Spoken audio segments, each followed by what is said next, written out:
Welcome back to Bombastic Nation and Ting and Ting and Ting. Back with another vibe for all you. And somebody again suggested that I watch this one. And Austria is one of those places that I am interested in finding out about. Well, I'm interested in finding out about everybody. I want to know about everybody. That's just the way it is, a thing, you know what I mean? The more people you know, and the more different people you know, the more enriched your life will be. That's what I think. But anyway, this one is called Geography Now, Austria. And I'm really interested to see what they have to say about Austria here, you know what I mean? Drop in anything you want to add to this in the comment section, you know what I mean? No fighting, no we're number one and nothing like that. Just tell us about, let's just talk about each other, thing, you know what I mean? Learn about each other, you know. But let's go ahead and YouTube and simmer and see what's going on with Austria here. Also nicht vergessen, wenn's nach Österreich kommst, aber wenn's Deutsch reden, nennt es nicht Deutsch. It's time to learn geography now! Hey peeps, I'm your host Paul Barbato. Let's dissect the flag. The flag is one of the oldest used flags of Europe. Disputably, legend has it that the flag comes from the Siege of Acre after Leopold V came back from battle and removed his belt with his blood-soaked tunic, leaving a red-white banner. Keep in mind that the Austrian flag looks very similar to the flag of Latvia. However, the Latvian flag has unequal-sized bands and is a darker shade of red. Keep in mind, many other countries in the Eastern European region, specifically the Pan-Slavic areas, still retain a part or complete version of the white-red pattern on their flags, like Austria. We'll explain a little bit more about this, but first, let's talk about the borders. In terms of its location, Austria is landlocked, bordered by 8 other countries, don't forget Liechtenstein, in the Central European region, with the Alps dominating 3/4 of the country in the west and in the center. The country is divided into 9 states, although it's kind of funny because the state of Lower Austria is technically a little higher than Upper Austria geographically. The capital and the largest city is Vienna, located on the eastern side of the country, where 1 out of every 8 Austrians can be found. The city is a wonderful assimilation of centuries-old stone churches, palaces, opera houses, and monuments, as well as modern high-rises, skyscrapers, and business. It's amazing how they seem to have maintained their ancient architecture, if you know, for lack of a better word, there and thing, you know. It's beautiful architectural stuff in those regions that they have. That's why we gotta stop with the war stuff. We keep destroying cool stuff, man. We keep destroying cool stuff that a lot of us would love to see. Offices. Oh, and there's dozens of castles speckled throughout the entire country. Remember how in the Albania video I told you play that whole find the bunker game? Well, in Austria it's kind of like find the castle game. As a member of the EU, Austria's borders are pretty open with all of its neighbors and are pretty much virtually invisible with the exception of the occasional river or mountain blocking the way. The only controversy it really has is in the South Tyrol region, which historically belonged to a number of different kingdoms and empires, but for a long while it belonged to the House of Habsburg, a historically fascinating lineage that would eventually play a pivotal role in providing half of Europe with all of their monarchical lineages. In short, it kind of initially belonged to Austria. However, after the Treaty of Saint-Germain-en-Laye in 1919, the entire southern part of this region was kind of reluctantly given to the Kingdom of Italy. This explains why Austria has a relatively narrow eastern parameter that stretches into the Alps, as the South Tyrol region, which previously gave the country a wider range of dominion, was ceded to Italy. Austria was kind of like, okay, Italy, we'll give you this piece of land, but, you know, just a little heads up, pretty much everybody in there is Austrian and they speak German and they kind of want to be part of Austria. But hey, it's all yours. The most confusing part of the region, though, would have to be the Jungholz Enclave. Located right on the border of the Bavarian region of southern Germany, this place only has about 300 people, separated into 4 small towns. This area is strange because it is one of Europe's only 3 quadrupoint borders and is technically joined by Austria by only a small narrow corridor, only a few meters wide on the top of the adjacent Zugspitze mountain that crosses over into the Austria side. Otherwise, the only way to get into Austria from this region is by driving through Germany. This means that if you don't want to go through Germany to get into Austria from this region, the only way is to literally climb to the top of the Zugspitze mountain to the very point where the 4 borders meet and climb all the way down to the rest of Austria. Since the 19th century, the borders have been literally marked every single step of the way, and the top has a markstone that distinguishes the narrow crossing. Believe it or not, this is actually a common hike that a lot of people take, despite the fact that many of them don't even understand the significance of the markers. Speaking of mountains and hikes, let's talk about the physical geography.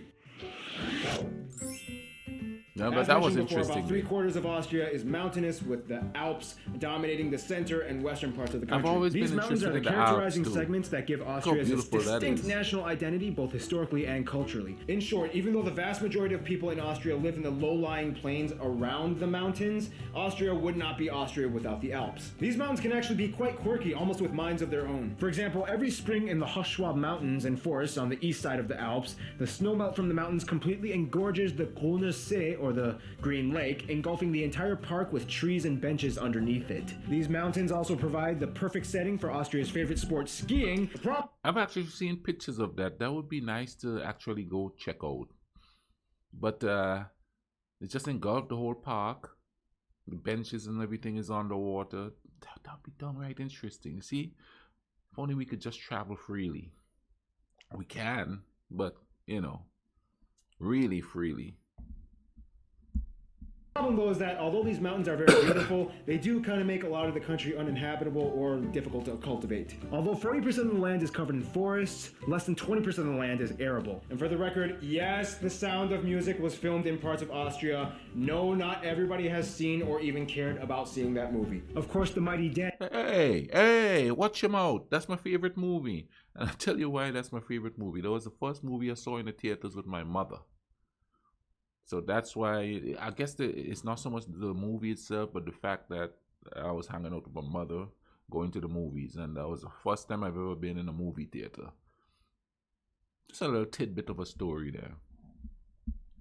Danube River flows through the northern part of the country and has historically played a vital role in Austria's economy and trade sector, especially after the construction of the Rhine-Main-Danube River Canal back in 1992, which allows ships to finally pass from the North Sea through Europe into the Balkans and ending into the Black Sea. The low-lying areas of eastern Austria have nice grassy hills and plains, perfect for cattle raising and, of course, dairy production, where some of the classiest Austrian cheeses are produced. Now, of course, Austria's economy is not really that heavily based on agriculture, but rather services and industry, specifically in engine and medication manufacturing. But who does all the manufacturing? Let's find out in demographics.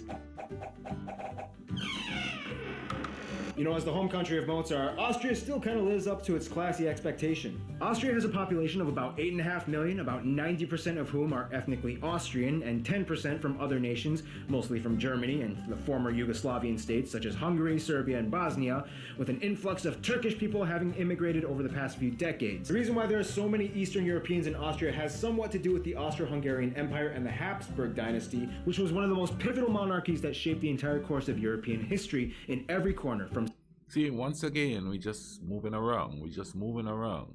Sooner or later, can't stop it. People gonna start assimilating, and intermarital stuff's gonna start happening, and you know, it's all gonna change the face of everything again. It seems like sometimes we have a hard time with change, but it's inevitable. Nothing is gonna stay the same in the course of history. Nothing.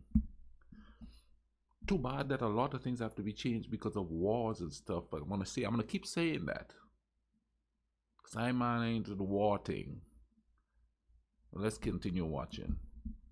From Spain to France, England to Russia, and so on. The Habsburgs even took over Mexico for a short period of time. That's how powerful these people were. Yes, Austrians speak German, however, rule number one, do not call them German. They're kind of reluctant to even tell you that they speak German, and will be very quick to point out that it's Austrian German, not German German. The language has a very distinct vocabulary, a lot of the words influenced from Eastern European nation words, and they also have their own standard dictionary set apart from the German and Swiss dictionaries. The dialects can change drastically in Austria. Sometimes it only takes about 40 kilometers traveling inward until you reach an area that has a completely different accent.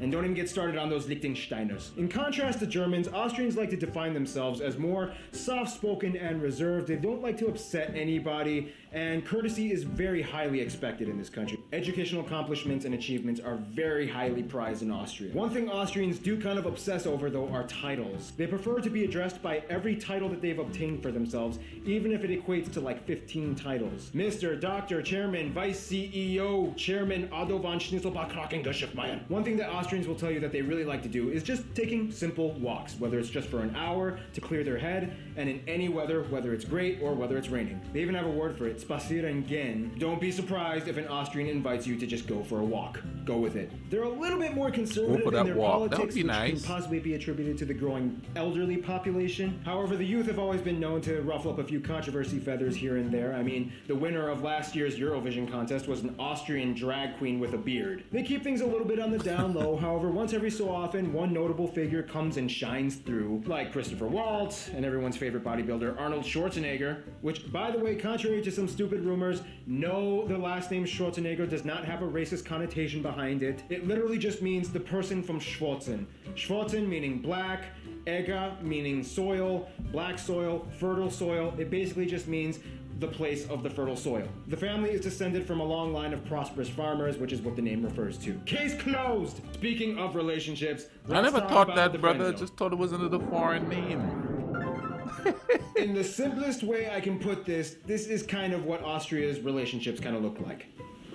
Now shut up and dance with me! Pretty much all of Austria's best friends have some kind of a love-hate relationship with them, but love always wins in the end. It's kind of crazy too, because in the nicest, softest way I can put this, Austria did kind of start or influence both world wars. World War I with the attacks from the Empire on Serbia after the Archduke was assassinated, and World War II because, well, I mean, Hitler was kind of born in Austria. I mean, no Austria, no Hitler. To this day, Austria is incredibly neutral in their affairs and lies in a very interesting alliance limbo, as they have neither joined NATO or the Warsaw Pact. But enough on that. In regards to their eastern neighbors, because of the whole Austro-Hungarian Empire, Austria and many of the other Central and Balkan states like the Czech Republic, Slovakia, Serbia, Bosnia-Herzegovina, and so on, have close ties to Austria, even though historically they had lots of drama under the Habsburg dynasty. But hey, it was either the Habsburgs or the Ottomans, and they hated the Ottomans. In regards to Italy, Italy has always been a huge trade partner, but of course, like mentioned before, the whole South Tyrol region thing kind of causes a little bit of tension.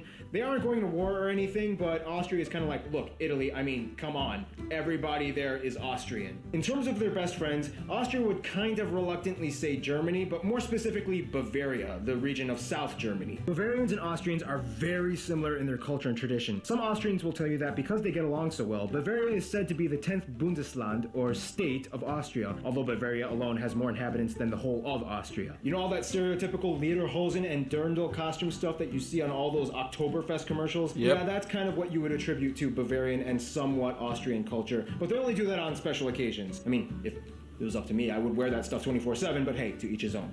In conclusion, Austria is kind of like the country that secretly changed the entire course of all of European history right under our noses without us even knowing about it. Here's one more picture of Arnold Schwarzenegger, and get ready because Azerbaijan is coming up next. Wow. That was a quick one, man. I'm gonna have to do some more research and stuff. I'd like to go back to some of the empires, or what they call it, where they have the royalties and stuff. Go back and check that out. You know what I mean? And thing. I'm gonna leave a link in the description for this video. Go there, check it out. Check out all this channel have, Geography Now. Check out all of that stuff, man. They got some good stuff in there. And when you're checking this stuff out, also go check out more. Find more videos, you know, find more books and stuff like that and read up on it. I find this kind of stuff fascinating, so I read about it a lot, you know what I mean? So do that, you know what I mean? But before you do that, keep watching my videos and thing, you know, as a starting point for stuff. Go there, watch about 5, then go read up on it and thing, you know what I mean? Come back, watch another 5, then, you know what I mean, and thing. Educate. We got to find out about each other. Far too often we get ourselves isolated and we don't know each other. So when somebody say bad people, everybody believe it because we don't know each other. Go find out about each other, man. You know, and don't do it from your cultural perspective. Just wipe the slate and go from a human perspective. See what they are doing in them places and thing. All right. And I tell you, man, keep taking care of each other. And if you're not taking care of each other, start taking care of each other, all right? Cool runnings.